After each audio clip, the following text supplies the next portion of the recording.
자, 두 번째, 세월호 지금 특별법 관련해서 이 오늘 사건이 굉장히 많아요. 박영선 원내대표가 수사권은 산림청 등 50여 곳에 있다.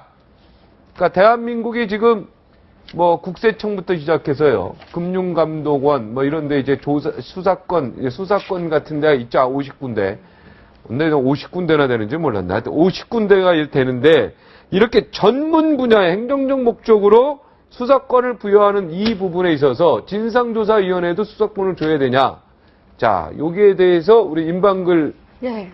변호사 어떻게 생각하십니까? 저는 뭐 앞서 얘기했습니까? 예, 수사권은 이제 좀 신중해야 된다라는 입장인데요. 왜냐하면 네. 이제 형사소송법의 엄밀히 이제 수사권을 검사와 이제 경찰이 가지게 되어 있고 예외적으로 이제 특별 그 사법경찰관이 있습니다. 근데 말씀하신 것처럼 그 박영선 의원이 말씀하신 것처럼 뭐 산림 뭐 이런 지역에 네. 거기에다가는 특별수사관을 두게 되어 있어요. 그런데 왜 거기를 두냐면 그거는 굉장히 전문적인 분야니까 그 부분에만 한정해서 하라는 거거든요. 근데 지금 우리가 이 세월호 특별 그 진상위원회가 과연 그렇게 전문적인 분야냐? 왜냐하면 전체를 아울러서 지금 우리 사회 전반을 지금 보겠다는 거잖아요. 그렇다면은 이거는 어쨌든 형사법 그 소송법 체계에는 맞지 않고 어쨌든 예외를 두는 거거든요. 우리가 예외는 정말 예외적이어야 돼요. 그러니까 엄격하게 둬야 되는 거죠. 이렇게 예외를 인정하다 보면 앞으로 무슨 일만 있으면은 예외, 무슨 일만 있으면 위원회 만들어서 거기에 수사권 이렇게 되어버리거든요. 근데 수사권을 요청하는 그런 입장에 대해서는 무슨 취지인지는 정말 알아요. 왜냐하면 진상을 규명하자는 건 모든 사람들의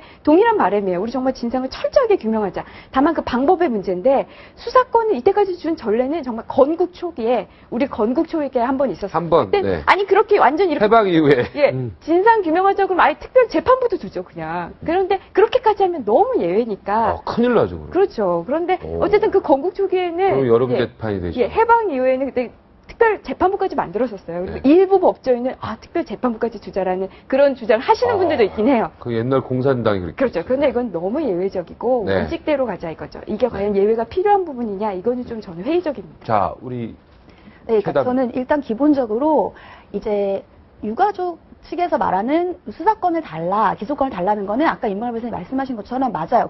그때의 의도는 우리가 그냥 조사권만 있으면 그게 강제성이 없기 때문에 조사가 만약에 저쪽에서 협조가 안 되면 어떻게 하느냐에 우려해서 나온 말씀이에요. 그래서 거기를 조사가 철저하게 돼야 된다는 건 모두 다 인정합니다. 근데 여기에서 수사권을 주냐 마냐에서의 지금 걱정은 수사 대상 법 안에 보면요. 수사 대상이 크게 두 가지예요. 하나는 선사 선원 이런 그 예전에 해운과 관련된 건데 거기에 대해서는 이미 거의 재판이 끝나가고 있습니다.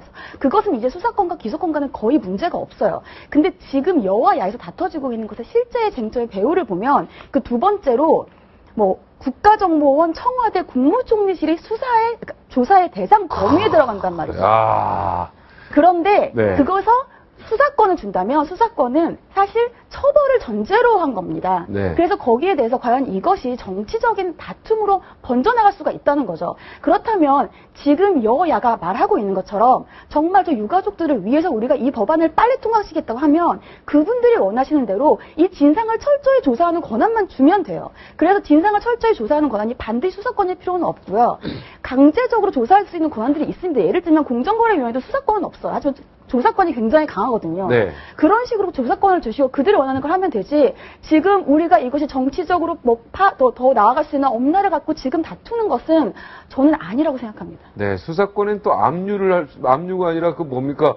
막 들어가서 압수수색이 있어가지고 이거 보면 국무총리실 청와대 다 압수수색할 수 있는 그런 권한이 있어서 이건 저는 이게 정치권들이 네. 유족들의 뜻을 이용해서 상당히 지금 자기들 편에 유리하게 지금 끌고 가려는 것이 아닌 그런 의심이 들거든요. 지금 그 최단비 변호사님 말씀하신 대로 유족들은 지금 이제 수사권과 기소권이 있어야 된다고 요구를 합니다. 그런데 왜 그렇게 요구를 하는가 하면 불러서 안 나오고 자료 달라고 해서 안 주고 그러면 아무것도 안 되거든요. 국정조사하는 걸 진행하는 걸 봤는데 아무것도 안 되다. 이래서는 안 되지 않느냐.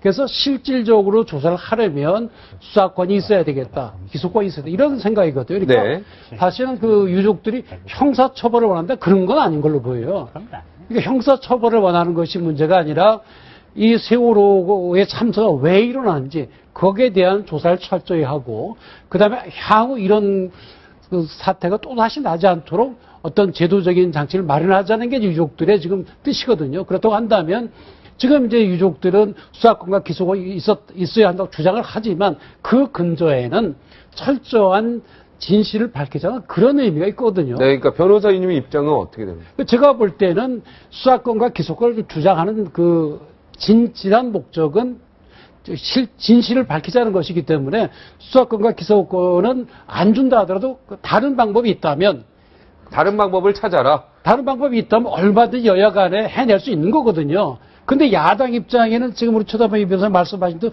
수사권을 줘놓으면 여기 청와대도 조사할 수 있고 국정원 다 할 수 있잖아요. 이게 타겟이 이제 정부 부처다. 그러면은 사실은 현 정권 내지 현 정부에 대한 수사가 가능해지거든요. 네. 그러니까 야당으로서는 얼마든지 이거를 충분히 활용할 수 있는 그런 가능성이 있는 것이고 한편 여당 입장에서는 전혀 통제를 받지 않는 독립적인 위원회에서 수사를 하고 한다고 할 경우에 정치적으로 악용될 위험이 있지 않느냐. 그러니까 반대하는 거 그런 거거든요. 아니, 그러니까 변호사님 소신은 뭐?